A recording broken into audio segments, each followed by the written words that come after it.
Hello students, আবারও চলে এসেছি আজকে একটা নতুন ক্লাস নিয়ে। আগামী সেপ্টেম্বর মাসে যারা এসএলএসটি এনভায়রনমেন্টাল স্টাডিজ অর সায়েন্সের ওপর 11-12 পরীক্ষায় বসতে চলেছো, তাদের জন্য আজকের ক্লাসটা ভীষণ ইম্পর্টেন্ট হতে চলেছে।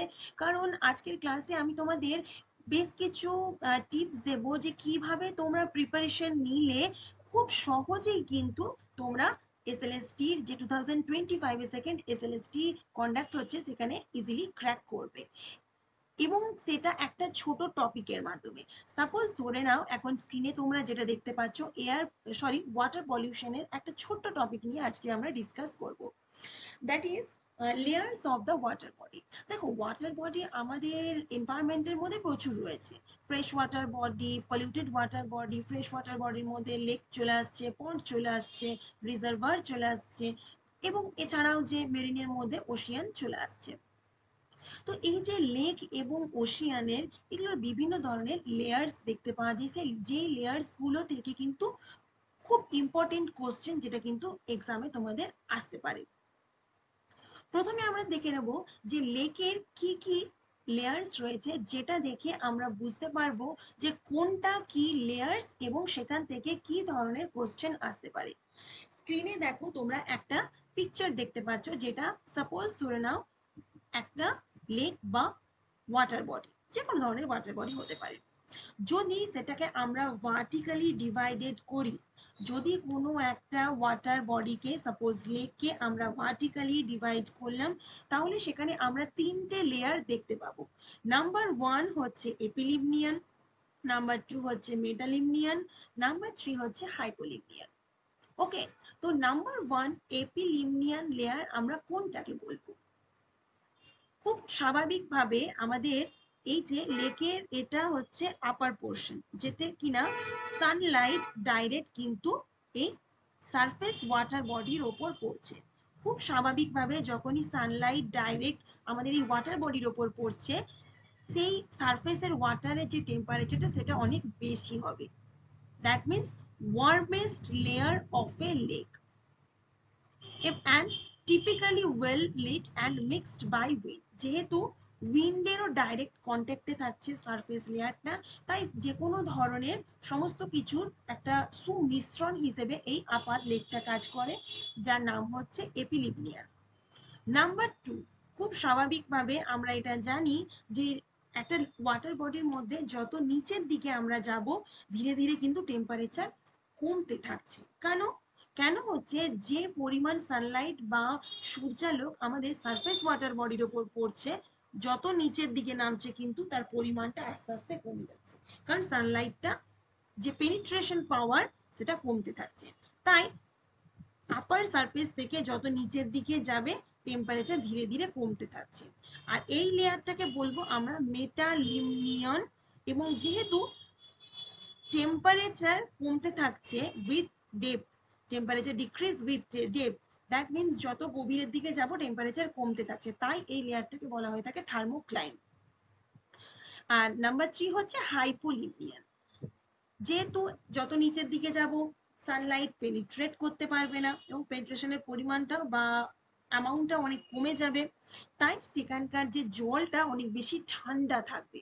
এবং যেহেতু এই সানলাইট পৌঁছতে পারবে না, তাই অক্সিজেনের পরিমাণটাও কম থাকছে। That means low oxygen present in this layer. হাইপোলিমিয়ানে সব থেকে কম অক্সিজেন থাকছে due to reach of the low amount of sunlight in this layer. তাই এটা হচ্ছে coldest layer of the lake, যেখানে অক্সিজেনের পরিমাণটা অনেকটাই কম। ওকে, তাহলে এখান থেকে কি কি ধরনের কোশ্চেন আসতে পারে এবং কিরকম ভাবে তোমরা এই জাস্ট এই ছোট্ট টপিকটাকে কি ট্রিক্সে বা কি টিপসে পড়লে তোমরা মনেও রাখতে পারবে, এবং তার সাথে সাথে এক্সামের যে কোশ্চেন কিভাবে আসতে পারে, প্রত্যেকটা টপিক ঠিক এরকম ভাবে পড়বে। যে আমাদের লেকের তিনটে লেয়ার, এপিলিমিয়ান, মেটালিমিয়ান, হাইপোলিমিয়ান। যেহেতু আপার পোর্শনে সানলাইট ডাইরেক্ট পেনিট্রেট করছে বা ডাইরেক্ট এসে পৌঁছচ্ছে, তাই সেটা হচ্ছে epilimnion. That means warmest layer of the lake is called epilimnion, যেখানে উইন্ড ডাইরেক্ট কন্ট্যাক্টে থাকছে বলে সমস্ত কিছুর একটা সুমিশ্রণ লেয়ার। মেটালিমিয়ান আর থার্মোক্লাইন কেন বলছি? যেহেতু যত ডেপথের দিকে যাচ্ছে আমাদের টেম্পারেচারটা কমতে থাকছে। আর মিডিলের লেয়ার যেহেতু, তার নাম হচ্ছে মেটালিমিয়ান এবং থার্মোক্লাইন কেন বলা হচ্ছে? ডেপথের সাথে সাথে টেম্পারেচারটা কমতে থাকছে বলে। হাইপোলিমিয়ান কোনটাকে বলবো? সবদিকে lowest layer of the lake and also coldest layer, সবদিকে শীতলতম লেয়ার হচ্ছে এই লেকের হাইপোলিমিয়ান লেয়ারটা, এবং যার মধ্যে অক্সিজেনের পরিমাণ অনেকটাই কম থাকবে। ওকে, তাহলে কি ধরনের কোশ্চেন আসতে পারে? সবদিকে ওয়ার্মেস্ট লেয়ার কোনটি লেকের মধ্যে? সুমিশ্রিত লেয়ার কোনটি? দুটো হবে এপিলিমিয়ান। সবথেকে শীতলতম লেয়ার কোনটি? হাইপোলিমিয়ান। তিনটে লেয়ারের মধ্যে অপশন দিয়ে দিল তিনটে লেয়ার এবং তার সঙ্গে আরেকটা none of the above. Oxygen সব থেকে কম থাকে কোন লেয়ারের মধ্যে? অপশন হবে হাইপোলিমিয়ান। ঠিক এরকম ভাবে কিন্তু তোমরা অ্যান্সার গুলো, এই কোশ্চেন গুলো পড়বে বা টপিক গুলো পড়বে, সেরকম মনে রাখবে। আরেকটা আসতে পারে যে থার্মোক্লাইন লেকের কোন লেয়ারটাকে বলা হয়ে থাকে? তাহলে কোনটাকে? মেটালিমিয়ান। ঠিক এরপরে দেখো এখানে যে কোশ্চেন গুলো যেগুলো আমি বললাম, ঠিক সেই কোশ্চেন গুলোই তোমাদের এখানে কিন্তু রয়েছে। একটা কোশ্চেন আমি নিয়ে নেব। The deepest layer of the lake, typically colder and less mixed, is called the, হ্রদের বা লেকের গভীরতম স্তর, গভীরতম স্তর মানেই খুব স্বাভাবিকভাবে হচ্ছে আমাদের যে নিচের জোনটা, যেটাকে আমরা হাইপোনিমিয়ান লেয়ার বলছি। অবভিয়াসলি টিপিক্যালি বা সাধারণভাবে ঠান্ডা এবং কম মিশ্রণ হয়। ওকে, যেহেতু উইন্ডের পরিমাণটা ওই লেয়ারে কম পৌঁছচ্ছে। হয়ে গেল। এরপর নেক্সট যে এই লেয়ারের মধ্যে আরো দেখো লেয়ার রয়েছে, একটা হচ্ছে littoral zone, limnetic zone, profundal zone, euphotic zone, benthic zone. Littoral zone কোনটাকে বলবো? স্বাভাবিকভাবে কোনো একটা লেকের বা হ্রদের বা পন্ডের বা রিজার্ভারের যে ঢালু অংশটা, যেখানে অনেকটা ল্যান্ড থাকবে, সেটাই হচ্ছে লিটোরাল জোন। এই পোর্শনটা হচ্ছে লিটোরাল জোন, যেখানে অ্যাকোয়াটিক প্লান্টস, অ্যানিমালস এগুলো মানে প্রচুর পরিমাণে থাকবে। আর লিমনেটিক জোন কোনটা? যেটা হচ্ছে ওপেন সারফেস ওয়াটার, অ্যাটমসফিয়ারের সাথে যেটা ডাইরেক্ট কন্ট্যাক্টে থাকছে, open surface area, that is called limnetic zone. এই লিমনেটিক জোনটা আবার দুটো ভাগে বিভক্ত, একটা হচ্ছে আমাদের প্রোফান্ডাল জোন আর আরেকটা হচ্ছে আমাদের একটা হচ্ছে ফোটিক জোন আর একটা হচ্ছে প্রোফান্ডাল জোন। লিমনেটিক জোনের ঠিক তার নিচের, যেখানে সানলাইট, উইন্ড তুলনামূলকভাবে বেশি এবং সূর্যের আলোটাও ভালোভাবে পৌঁছতে পারছে, that is called photic. Photic মানেই ফটোসিনথেসিস, এগুলো নামটা শুনে বুঝতে পারছো। আর যেটা কিনা আমাদের ফোটিকের নিচে জোন, সেটা হচ্ছে অ্যাফোটিক জোন বা প্রোফান্ডাল জোন। এটা কেন বলা হয়? যেহেতু এখানে সূর্যালোকের উপস্থিতির পরিমাণ অনেকটাই কম, অক্সিজেনের পরিমাণ কম, মিশ্রণের পরিমাণ কম, তাই এটা অ্যাফোটিক জোন বা প্রোফান্ডাল জোন। আর সবদিকে লোয়েস্ট লেয়ার, যেটা কিনা আমরা হাইপোলিমিয়ান, সেটাকে আমরা বেন্থিক জোন বলে থাকছি। ওকে, তাহলে এরকম ভাবে পড়বে যে সূর্যের আলো সবদিকে বেশি পৌঁছতে পারে কোন জোনে বা কোন লেয়ারে। ঠিক যেরকম অপশন থাকবে, যদি সেখানে ইউফোটিক জোন থাকে তাহলে অবভিয়াসলি সেটা হবে, যদি অপশন থাকে এপিলিমিয়ান তাহলে সেটাও হবে। সবথেকে বেশি প্লান্টস কোনটাতে হয়? লিটোরাল বা লিমনেটিক, দ্যাট ইজ লিটোরাল জোন। ঠিক সেরকম ভাবে এখানে কোশ্চেন গুলো রয়েছে, আমি একটা নিয়ে নিচ্ছি। Which zone of the lake ecosystem is considered the bottom layer? আচ্ছা, একই কোশ্চেন নিয়ে নিলাম আগের বারের মতো, অন্য একটা নিই। Organisms like snails, insect, some fish are most likely to be found in which zone of the lake? Limnetic, profundal, benthic, littoral. এইমাত্র বললাম যে maximum organisms, aquatic plants, animals থাকে হচ্ছে আমাদের লিটোরাল জোনে, কারণ যেহেতু ল্যান্ড আর জল দুটোই একসাথে পাচ্ছে। ওয়াটার বডির যদি আমরা লেভেলস গুলো দেখি, তাহলে তিনটে আমাদের লেভেল পেয়ে যাবো। এখান থেকেও প্রচুর কোশ্চেন আছে। That means oligotrophic, mesotrophic, eutrophic. তিনটে যে লেভেল রয়েছে ওয়াটার বডির, এটা তিনটে ক্যারেক্টারিস্টিক রয়েছে। অলিগোট্রপিক হচ্ছে সবার উপরে, মেসোট্রপিক, তারপরে হচ্ছে ইউট্রপিক। না, এই তিনটে লেক আলাদা, সরি ওপরে বলবো না, তিনটে লেক হচ্ছে আলাদা। এখানে ছবিগুলো আছে মানে তিনটে লেক। অলিগোট্রপিক একটা লেক হয়, মেসোট্রপিকও আরেকটা লেক হয়, আর একটা ইউট্রপিক আরেকটা লেক। ওকে, তিনটে লেকের কি ধরনের ক্যারেক্টারিস্টিক্স, এটা দেখে আমরা বুঝতে পারি এই লেভেলস গুলো দেখে যে ওই ওয়াটার বডিটা কোন স্টেজে রয়েছে, অলিগোট্রপিক স্টেজে রয়েছে, ইউট্রপিক নাকি মেসোট্রপিক স্টেজে। অলিগোট্রপিক লেকের ক্যারেক্টারিস্টিক্স কি? যেখানে নিউট্রিয়েন্ট, যেটা আমরা এনপিকে, নাইট্রোজেন, পটাশিয়াম, ফসফরাস, এর পরিমাণটা কম। যেহেতু নিউট্রিয়েন্টের পরিমাণটা কম, নিউট্রিয়েন্ট পুয়ার, তাই প্রোডাক্টিভিটিও কম। অন্যদিকে যেখানে ইউট্রপিক লেকটা নিউট্রিয়েন্ট প্রচুর পরিমাণে থাকবে এবং তার জন্য প্রোডাক্টিভিটিটাও অনেক বেশি। আর এই দুটো লেকের মাঝে, তার মানে অলিগোট্রপিক আর ইউট্রপিকের মাঝখানে রয়েছে মেসোট্রপিক, যেখানে আমাদের এই নিউট্রিয়েন্টস আর প্রোডাক্টিভিটির লেভেলটা হচ্ছে মডারেট। তাহলে এই টপিকটা থেকে বা এই লেভেলটা থেকে কোশ্চেন কি ধরনের আসতে পারে? More nutrient rich highly productive levels কোনটা? তিনটে লেখ দিয়ে দিল অপশন, অলিগোট্রপিক, মেসোট্রপিক, ইউট্রপিক। তো আমরা জানি যে ইউট্রপিকের লেকের মধ্যে নিউট্রিয়েন্ট প্রচুর থাকে এবং সেই জন্য প্রোডাক্টিভিটিও বেশি থাকে। আর লো কোনটা থাকে? অলিগোট্রপিক। মডারেট কোনটায় থাকে? মেসোট্রপিক। ঠিক এইরকম ভাবে ছোট ছোট ট্রিক্স বা টিপস দিয়ে তোমরা যদি এই টপিকগুলোকে বা পার্টগুলোকে বা সেকশনগুলোকে, ওয়াটার পলিউশন একটা ভীষণ ভাস্ট টপিক, তার মধ্যে এই ছোট ছোট পোর্শনগুলো থেকেই কিন্তু তোমাদের কোশ্চেন আসবে।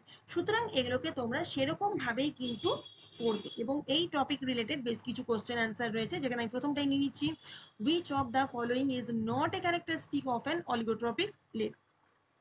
অলিগোট্রপিক লেকের মধ্যে কোনটা ক্যারেক্টারিস্টিক্স নয়? লো নিউট্রিয়েন্ট লেভেল, এটা অলিগোট্রপিকের ক্যারেক্টারিস্টিক্স। হাই প্রাইমারি প্রোডাক্টিভিটি, এটা নয়। Clear water, obviously.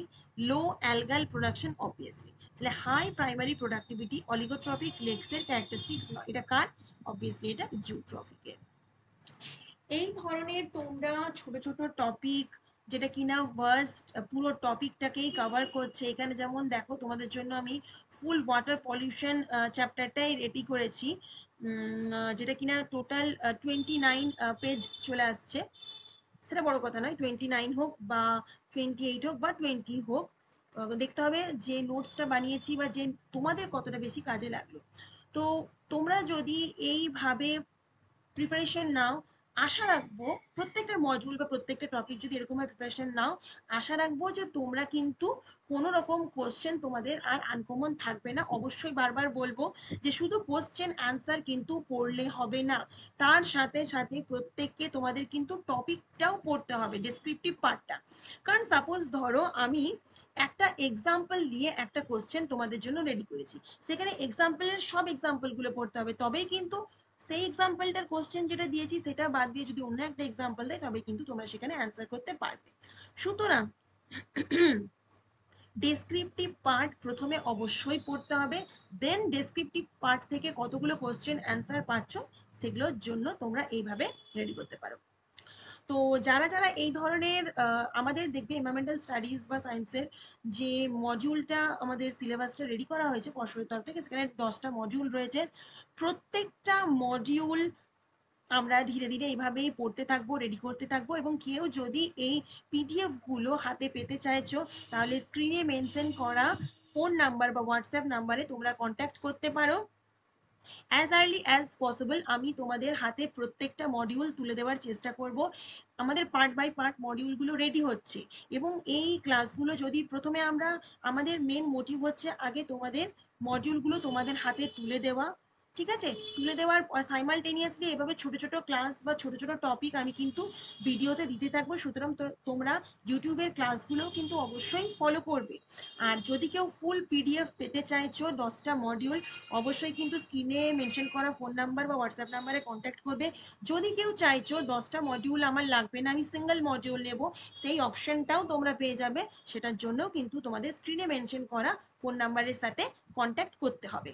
আর আরেকটা কথা বলে রাখি, আমাদের ফার্স্ট যে এমটা রয়েছে প্রত্যেকটা স্টুডেন্টসদের হাতে নোটসগুলো তুলে দেওয়ার পর আমরা বেশ কিছু টেস্ট সিরিজও আমরা রেডি করব, যেখানে তোমাদের ছোট ছোট মক টেস্ট নেব, এবং সেই মক টেস্টগুলো তোমাদেরকে কিন্তু ওয়ান বাই ওয়ান প্রোভাইড করব। বা আমি কখনো কখনো হয়তো লাইভ ক্লাস নেব, সেখানে হয়তো তোমাদেরকে কোশ্চেন অ্যান্সার এক একটা টপিক ধরেও তোমাদেরকে আমি কোশ্চেন অ্যান্সার বা টোটাল মডিউল শিডিউল করেও রেডি করতে পারি।